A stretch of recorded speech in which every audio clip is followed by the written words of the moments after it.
시청자 여러분 안녕하십니까, 윤성로입니다. 여러분은 오늘 저와 함께 미래를 경험해 보시게 될 겁니다.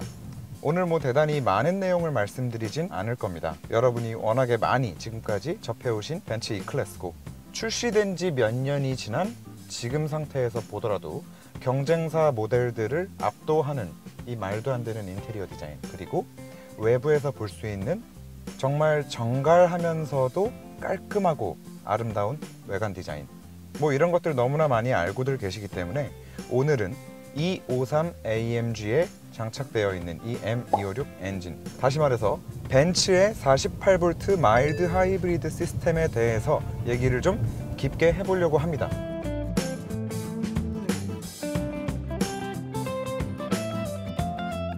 자, 일단 가장 많이 궁금해 하실 수 있는 부분은 그냥 일반 하이브리드랑 마일드 하이브리드랑 뭐가 그렇게 다른 거야? 라는 말씀들을 가장 많이 하실 수 있어요. 그리고 이 질문에는 전문가들에 따라서, 그리고 바라보는 사람의 관점에 따라서 여러 가지 견해가 갈리고 있는 상황입니다. 마일드 하이브리드는 하이브리드라고 말하면 안 돼 라고 말하는 사람도 있고, 마일드 하이브리드도 엄연히 하이브리드야 라고 말하는 사람도 있고, 제가 봤을 때 이 차량도 하이브리드가 맞아요. 그런데 그냥 하이브리드와 마일드 하이브리드의 가장 큰 차이점이 어디서 오느냐? 우리가 지금까지 알고 있던 하이브리드 차량 같은 경우에는 연비만을 위해서 세팅된 저배기량 엔진 애트킨슨 사이클을 사용하고, 엔진의 퍼포먼스보다는 무조건 환경규제, 에미션을 맞추는데 최적화되어 있는 엔진, 어디까지나 연비 향상에 초점을 두고 만들어진 엔진이 우리가 지금까지 알고 있던 하이브리드 엔진입니다. 자, 그러면 마일드 하이브리드는 뭐냐? 지금 이 차량은 E53AMG입니다. AMG 배지가 붙었는데 마일드 하이브리드 시스템이 들어가 있다. 여기서 뭔가 좀 유추하실 수 있지 않은가요? 바로 하이브리드는 하이브리드인데 그 하이브리드 시스템을 단순히 연비를 높이는 데만 사용하지 않고 운전의 재미, 그리고 엔진의 퍼포먼스 향상에 도움을 줄 수 있는 시스템, 그게 바로 마일드 하이브리드 시스템이다 라고 저는 현재 버전에서 그렇게 정리를 했습니다.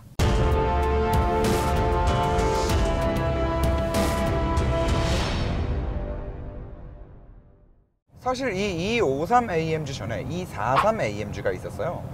E43AMG 같은 경우에는 V6 V형 6기통 가솔린 엔진에 터보를 걸어서 400마력의 53토크를 냈죠. 자, 그런데 이 E53AMG는 430마력 그리고 53토크를 가지고 있습니다. 단순히 이 스펙만 놓고 본다면 에이 뭐야, 겨우 30마력 올라간 거 가지고 왜 이렇게 호들갑이야? 라고 말씀하실 수 있지만, 그렇게 생각하신다면 굉장히 큰 오산입니다. 요 전 모델이었던 E43AMG도 마찬가지였지만 M3, M4 다 해당되는 얘기예요. 3000cc 엔진을 가지고 터보를 걸어서 이렇게 400마력 이상을 뽑아내버리면 저 RPM에서 터보의 렉이 생길 수밖에 없습니다. 터보 지연이 생겨요. 출력은 끌어올려야 되고 배기량에는 한계가 있고, 이걸 극복하기 위해선 결국 터빈이 큰 게 들어가야 되는데, 큰 터빈이 들어가고 나서 아무리 트윈 스크롤로 터보의 바람을 효과적으로 불어넣어주고 어떤 난리를 친다 하더라도 3000cc라는 배기량으로 400마력 이상을 뽑아내기 위해서는 최소한으로 필요한 터빈의 사이즈가 있단 말이죠. 그래서 M3, M4 같은 경우에 특정 RPM, 어느 정도 RPM이 딱 뜨고 나서야 그때 갑자기 터빈이 풀 스프럽 하면서 급격한 토크가 발생하고 급격하게 출력이 쏟아져 나오면서 그때 운전하기가 좀 어렵다는 얘기들도 나오고 이질감도 있다라는 얘기도 하는 거예요. 물론 튜닝을 좋아하시는 분들, 그리고 또 그만의 운전 재미를 좋아하시는 분들께는 해당 사항이 없는 얘기겠지만 일반적으로 운전할 때는 그렇다는 말입니다. 자, 그런데 지금 이 녀석은 제가 지금 1500rpm에서 시프트 다운이 되지 않는 선에서 악셀을 지그시 밟고 있습니다. 그런데 이렇게 극 저 RPM에서 고작 3000cc로 430마력을 뽑아내는 엔진이 고작 1500rpm에서 이렇게 말도 안 되는 부드러운 가속력을 보여준다는 거죠. 자, 그리고 완전히 정차를 했다가 출발을 할 때도 마찬가지입니다. 기존의 3000cc 터보 고출력 엔진들이 가지고 있던 그 초반 스프럽의 느낌, 그 초반에 터빈이 스프럽할 때까지의 그 답답한 아주 조그마한 지연 시간, 그런 느낌은 아예 전혀 느껴볼래야 느껴볼 수가 없고, 마치 디젤 엔진에서나 느껴봤을 법한 그런 극저 RPM에서의 토크감을 느끼게 해줍니다. 자, 여러분, 이런 느낌이 어떻게 가능해졌을까요? 두 가지가 있습니다. 그리고 이 두 가지가 모두 48V 마일드 하이브리드 시스템을 사용하고 있기 때문에 가능한 일입니다. 자, 첫 번째입니다. 이 차량은 일반적으로 싱글 터보라고들 알고 계시는데 사실 싱글 터보가 아니에요. 우리가 지금까지 알고 있던 터보는 굉장히 커다란 사이즈로 엔진 한쪽에 자리를 잡고 있고, 그리고 그 반대쪽 흡기 인테이크가 있는 그 바로 아래쪽으로 전기 터빈이 들어갑니다. 결국 48V 시스템을 사용하면서 이 전압 자체가 전기로 터빈을 돌려도 될 정도로 풍부해졌다는 거예요. 그리고 그 전기 터빈이 전자신호로 작동하기만 하면 최대 7만 rpm까지 회전을 하고, 터빈이 출력 때문에 어쩔 수 없이 고 rpm에서 스풀업 되도록 그렇게 세팅되어 있는 한계를 극복하기 위해서 이 전기 터빈이 초반 rpm을 자기 혼자 다 커버를 치면서 가는 거예요. 그런데 전기 터빈이 들어감으로 인해서 나오는 긍정적인 효과는 초반 리스폰스가 좋다? 초반 터보렉이 없어졌다? 여기서 그치지 않습니다. 기존에 단 하나의 터빈만 사용하던 엔진들은 어쩔 수 없이 초반 리스폰스를 완전히 버리고 갈 수 없었기 때문에 저 RPM과 고 RPM을 터빈 하나로 다 커버하기 위해서 우리가 흔히 말하는 훗발, 그 고 RPM 최고속으로 올라갔을 때 그 터빈 힘이 좀 빠질 수밖에 없는 그런 세팅을 해왔습니다. 그런데 얘 같은 경우에는 방금 말씀드렸지만 초반 RPM을 전기 터빈이 서포트를 합니다. 거기에 하나가 더 있어요. 미션과 엔진 사이에 전기 모터까지 들어갑니다. 그 모터가 또 20마력 정도 서포트를 하고요. 자, 그래서 결과적으로 어떤 일이 발생하냐, 처음에 밟기 시작했을 때 저 RPM에서 아주 극저 RPM에서부터 말도 안 되는 토크감을 전기 터빈과 이 엔진 뒤에 붙어있는 모터가 함께 서포트를 해주고, 고 RPM으로 올라가고 나면 이 전기 터빈과 전기 모터의 역할이 딱 끝나는 순간 그때 터빈이 바톤 터치를 해서 그때부터 스풀업을 하기 시작합니다. 자, RPM을 일부러 위에다 좀 걸어 놓을게요. 지금 5000 RPM이에요.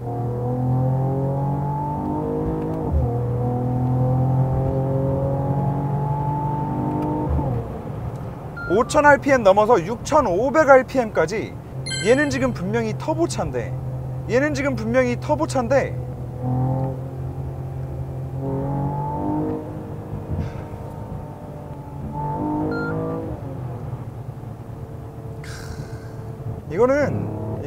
이건 미친 거예요.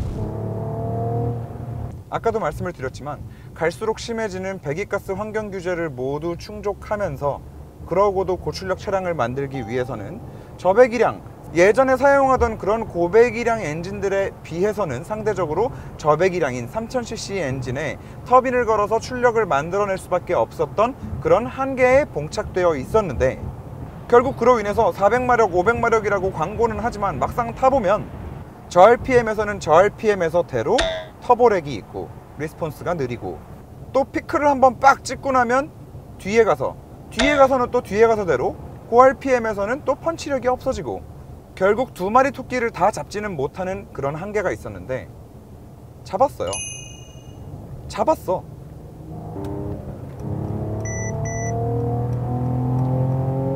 이거는 미친놈들입니다.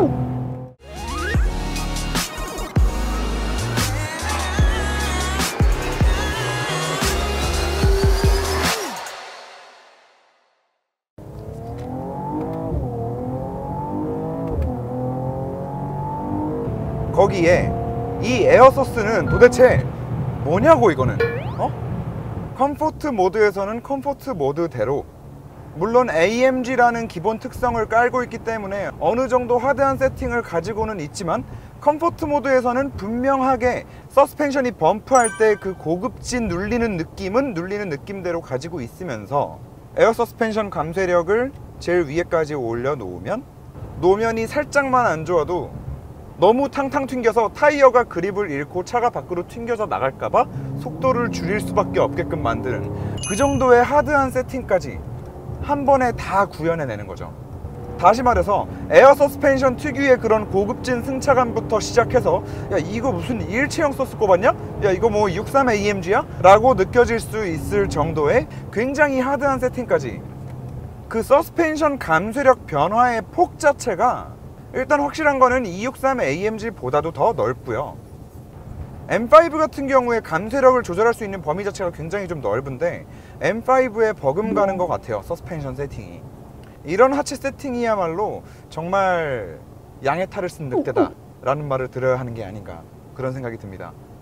이거는 단순히 유추해 보는 건데 이 서스펜션 감쇄력의 변화무쌍한 폭이 이렇게 넓어진 것 자체도 48V 하이브리드 시스템이 들어가면서 좀 더 적극적으로 좀 더 풍부한 전압으로 컴프레셔와 에어 서스펜션을 컨트롤 해주기 때문이 아닐까 라는 생각도 들고요. 자, 지금까지 이 48V 하이브리드 시스템이 들어감으로 인해서 이렇게 출력에 서포트를 해주고 있다는 걸 설명을 드렸는데, 그러면 아마 궁금하실 거예요. 야, 그렇게 전기를 써대면 도대체 전기는 어디서 그렇게 계속 만들어내냐? 이 부분이 이제 또 하나의 엽기적인 부분입니다. 일반 하이브리드 차량이랑은 다르게 전기를 거꾸로 생산해내는 곳도 두 군데예요. 일단 기본적으로 엔진과 미션 사이에 붙어있는 그 모터에서 회생을 걸어서 전기를 생산해낼 것이다 라는 거는 쉽게 유추하실 수 있을 텐데, 하나가 더 있어요. 바로 전기 터빈입니다. 아까도 말씀드렸지만 저 전기 터빈이 돌기 전까지 그 저 RPM 영역대를 걔가 커버를 해줘요. 그런데 저 RPM에서 고 RPM으로 넘어가고 난 다음에, 혹은 차량이 판단했을 때 터빈만 가지고도 충분히 안정적인 드라이빙이 가능하다고 차가 판단하는 그 타이밍에 전기 터빈이 풍력 발전을 합니다. 흡기 인테이크랑 물려 있잖아요. 저쪽에서 터빈이 보내주는 바람이 흡기 인테이크로 들어가면서 전기 터빈을 또 돌리고 있는 거죠. 그러면 전기 터빈에서도 전기를 또 빨아먹습니다. 그렇기 때문에 우리가 일반적으로 알고 있는 하이브리드 차에 들어가는 그 큰 배터리들 있죠, 그거보다 한참 작은 애가 저 트렁크에 작게 하나 처박혀 있는데도 워낙에 충전을 해주는 속도도 빠르고 충전해주는 요소도 많고 하다 보니 전기를 생산하는 일과 사용하는 일이 유기적으로 서로 엮여서 계속해서 무한대로 반복되고 있는 거예요. 자, 그리고 이 미친 마일드 하이브리드 시스템, 이 미친 벤츠가 만든 이 미친 마일드 하이브리드 시스템에 대해서 마지막으로 이제 하나 더 설명드릴 게 남아 있는데요. 이 차량은 시동 걸릴 때 그 느낌이 좀 특이합니다. 왜 특이하냐? 특이할 수밖에 없는 게 엔진의 스타트 모터가 없어졌어요. 우리가 키를 돌려서 시동을 걸든 버튼을 눌러서 시동을 걸든 시동을 걸게 되면 무조건 그 시동이 걸리는 소리가 납니다. 다시 말해서 스타트 모터가 돌아가는 소리고, 옛날 말로는 그 세르모다가 돈다고 하죠. 낑낑낑낑낑낑 왕 이런 소리가 난단 말이죠. 그런데 지금 이 미친놈은 스타트 모터 자체가 없습니다. 그러면 도대체 시동을 누가 걸어주냐? 자, 방금 계속 말씀드렸지만 엔진과 미션 사이에 그 모터가 20마력이나 되는 그 모터가 엔진 크랭크를 그냥 바로 돌려버립니다. 자, 지금 제가 시속 90km로 달리고 있는데 90km에서 엔진 시동을 그냥 꺼버립니다. 그리고 악셀에 살짝 발을 갖다 대면 즉각적으로 시동이 걸리는데 지금 또 꺼졌어. 다시 시속 150km로 달리고 있는 중에서도 악셀에 발을 띄고 항속을 하기 시작하니까 엔진을 계속 꺼버리더라고요. 엔진이 꺼질 때도 마찬가지고 켜질 때도 마찬가지예요. 절대 느낄 수 없습니다. 스타트 모터가 없어졌기 때문에. 그리고 이렇게 정차했다가 출발할 때도 마찬가지예요. 잘 들어보세요. 잘 들어보세요. 들리셨어요? 잘 들어보세요.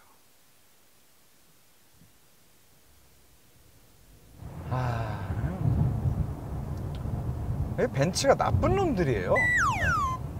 이래버리면, 아니 실내 디자인은 지금 나온 지 몇 년이 된 차인데 지금 막 얼마 전에 출시한 신차들보다도 지금 봐도 더 예뻐버리고, 아우디는 막 자기네들이 마일드 하이브리드 시스템을 뭐 전 차종에 다 확대 적용했다고 막 자랑하면서 뭐 배출가스 규제를 뭐 어쨌네 저쨌네 이렇게 말하고 있는데, 얘네는 딱히 광고도 많이 안 하는 것 같더라고요. 그냥 그래 뭐 그러니 우리는 전기 터빈 하나 걸고 엔진이랑 미션 사이에 모터 하나 딱 넣어서 출력 서포트부터 시작해서 엔진 시동까지 다 걸어버리고 100km로 달리고 있는데 막 200km로 달리고 있는데 항속하면 엔진 그냥 꺼버리고 엔진 다시 켜줘도 아무런 느낌도 없고, 저 RPM은 저 RPM대로 미쳤지, 고 RPM은 고 RPM대로 미쳤지.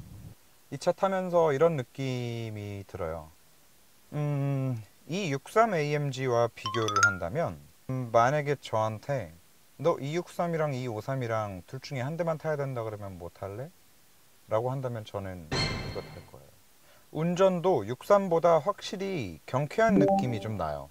그래도 263은 앞이 좀 많이 무겁다, 앞이 좀 부담스럽다라는 느낌이 가끔씩 그런 느낌이 드는데, 얘는 그런 것도 없어요. 그렇다고 해서 고속에서 안정성이 떨어지는 것도 아니고, 263AMG가 이 녀석보다 더 대단한 거?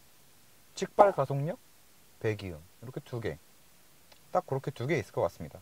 오히려 고 RPM에서 차를 좀 가지고 노는 맛? 그거는 이 253이 훨씬 더 나은 것 같고, 그리고 재밌게 운전하면서 쏘고 싶을 때는 쏘고, 또 부드럽게 다닐 때는 한없이 부드럽고 고급스럽게 조용하게 연비까지 챙기면서 다닐 때는 또 다니고. 네, 진짜 팔방미인인 것 같아요. 그리고 옵션이 뭐 소프트 클로징 하나가 빠져 있긴 한데, 시트는 다이나믹 시트까지 들어가 있어요. 가격이 1억 1천인데 차주분께서는 거의 2천 가까이 할인 받으셔가지고 9천만 원대 구매하셨더라고요.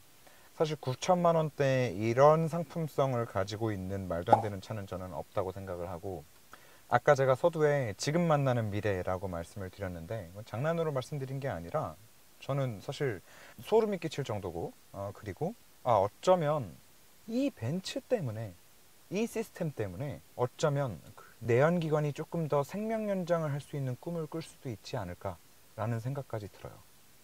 연비가 고속도로 항속주행 100에서 120km 항속주행하니까 13km가 나오더라고요. 430마력인데 대단합니다. 네, 정말 대단합니다. 미쳤어. 시청해주셔서 감사합니다. 살짝 멘붕입니다. 멘붕.